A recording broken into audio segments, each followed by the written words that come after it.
বাংলা ধারাবাহিকের জগতে অভিনেতা অনিন্দ্য চক্রবর্তী সকলের অতি পরিচিত মুখ। প্রায় 2 দশকেরও বেশি সময় ধরে টেলিভিশনের সঙ্গে যুক্ত আছেন তিনি। বরাবরই পার্শ্ব চরিত্রেই দেখা যায় তাকে।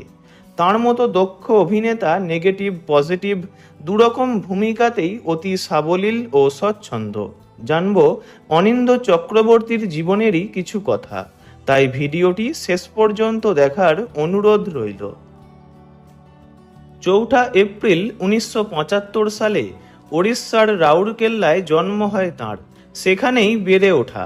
রাউরকেল্লার ইস্পাত ইংলিশ মিডিয়াম স্কুল থেকে লেখাপড়া করেছেন।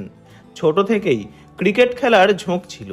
বড় হয়ে ক্রিকেটার হতে চেয়েছিলেন তিনি। সেই ক্রিকেটার হওয়ার স্বপ্ন নিয়েই রাউরকেল্লা থেকে কলকাতায় আসেন। কারণ কলকাতায় তখন সুযোগ সুবিধা অনেক বেশি। কলকাতায় আসার পর ভর্তি হন হিড়ম্বচন্দ্র কলেজে লেখাপড়ার সাথে চলত খেলাধুলা। কিন্তু নিয়তি বোধহয় অন্য কিছুই ঠিক করে রেখেছিল তার জন্য। ক্রিকেটার হওয়া তাঁর আর হয়ে ওঠেনি। কাজের সুযোগ পেয়ে যান টেলিভিশনে। সেখান থেকেই অভিনয়ে শুরু। কাজ করতে করতেই অভিনয়কে ভালোবাসা। 90-এর দশকে সম্প্রচারিত হওয়া দূরদর্শনের ধারাবাহিক প্রতীক্ষা একটু ভালোবাসায় প্রথমবার অভিনয় করেন। তারপর টেলিভিশনই হয়ে ওঠে তাঁর ধ্যানজ্ঞান। সেই সময় থেকে বর্তমান সময় পর্যন্ত একের পর এক ধারাবাহিকে কাজ করে আসছেন তিনি। তাঁর অভিনীত জনপ্রিয় ধারাবাহিকগুলির মধ্যে আছে অগ্নিপরীক্ষা, তিতলি, শ্রীময়ী, বধুয়া, রামকৃষ্ণা ইত্যাদি। বিশেষত বাবা, জেঠু, শ্বশুরমশাই এই জাতীয় বয়োজ্যেষ্ঠ ভূমিকাতেই তাঁকে এখন দেখা যায়। তবে ধারাবাহিকের জগতে এত জনপ্রিয় একজন অভিনেতার সিনেমায় কাজ করার সুযোগ হয়নি কখনো। এত চেষ্টার পরও তাঁর অভিনয়ের ঝুলিতে কোনো সিনেমা নেই।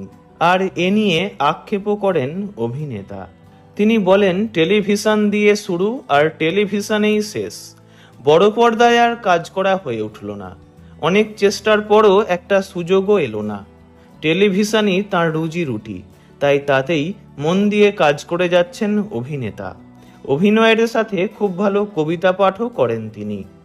ব্যক্তিগত জীবনে 2008 সালের 27 জানুয়ারি তিনি বিবাহ করেন বুটু অ্যান্ডিকে। দীর্ঘ 17 বছরের সংসার জীবন তাঁদের। অভিনেতার মা বাবা দুজনেই মারা গিয়েছেন, তাই এখন স্ত্রীকে নিয়ে দুজনের সংসার। অভিনেতার বেড়াতে যাওয়ার শখ আছে। বিশেষ করে জঙ্গলে বেড়াতে যাওয়া তাঁর খুবই পছন্দের। সময় পেলেই স্ত্রীকে নিয়ে বেরিয়ে পড়েন নানান জায়গা ঘুরতে। ফটো তুলতেও খুব ভালোবাসেন তিনি। নিজের ক্যামেরা দিয়ে দারুণ দারুণ ছবি তুলে সোশ্যাল মিডিয়াতে আপলোডও করেন তাঁর অনুরাগীদের জন্য। ভিডিওটি ভালো লাগলে লাইক করবেন, অন্য কারো বিষয়ে জানতে কমেন্ট করবেন, আর এমনই সব ভিডিও পেতে চ্যানেলটি অবশ্যই সাবস্ক্রাইব করবেন। ধন্যবাদ।